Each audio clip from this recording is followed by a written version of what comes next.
10 pieces of advice from Quran. কোরআন থেকে 10টি উপদেশ। যাদের প্রয়োজন আছে তাদের খুঁজে বের করে সাহায্য করো। Help those in need by finding them. বাক্যটাকে যদি দেখো, সাহায্য করো একটা আদেশ, যে কারণে বাক্যটা ভার্ব দ্বারা শুরু হয়েছে হেল্প। কাদেরকে? দোজ ইন নিড, যাদের প্রয়োজন আছে তাদেরকে। কিভাবে? বাই ফাইন্ডিং দেম, তাদেরকে খুঁজে বের করে। সুদ খেও না, এটাও নিষেধমূলক একটা বাক্য। তাহলে ডোন্ট কনজিউম, কনজিউম মানে খাওয়া। কি খাওয়ার কথা বলা হচ্ছে? সুদ, ইন্টারেস্ট। যদি ঋণগ্রহীতা কঠিন সময়ে থাকে তবে ঋণ পরিশোধের জন্য আরও সময় দাও।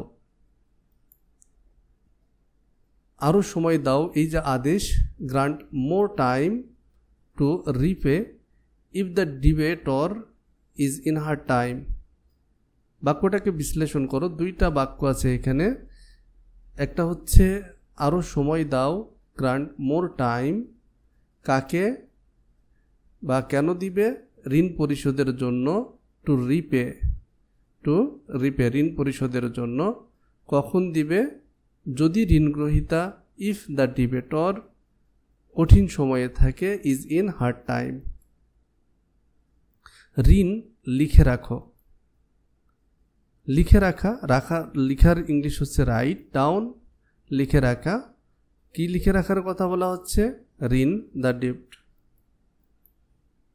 আমানত রক্ষা করো, এটাও আদেশমূলক বাক্য। কিপ, আমানত এখানে দ্য ট্রাস্ট, বিশ্বাস। Keep the trust. গুপ্তচর বৃত্তি করো না এবং পরনিন্দা করো না।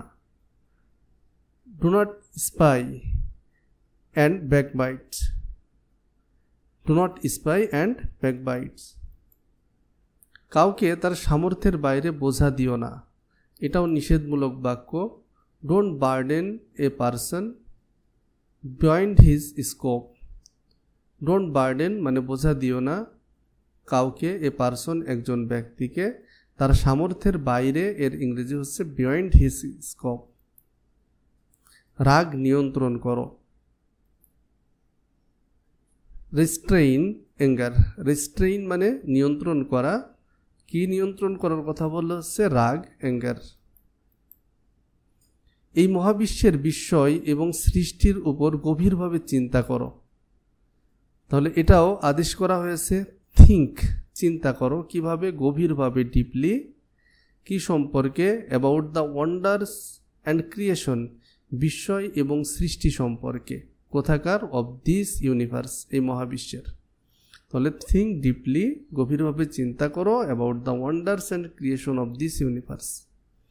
পুরুষ ও নারীরা তাদের কাজের জন্য সমান পুরস্কার পাবে। Men and women have equal rewards, তারা পাবে সমান পুরস্কার। ফর দেয়ার ডিডস, তাদের কাজের জন্য।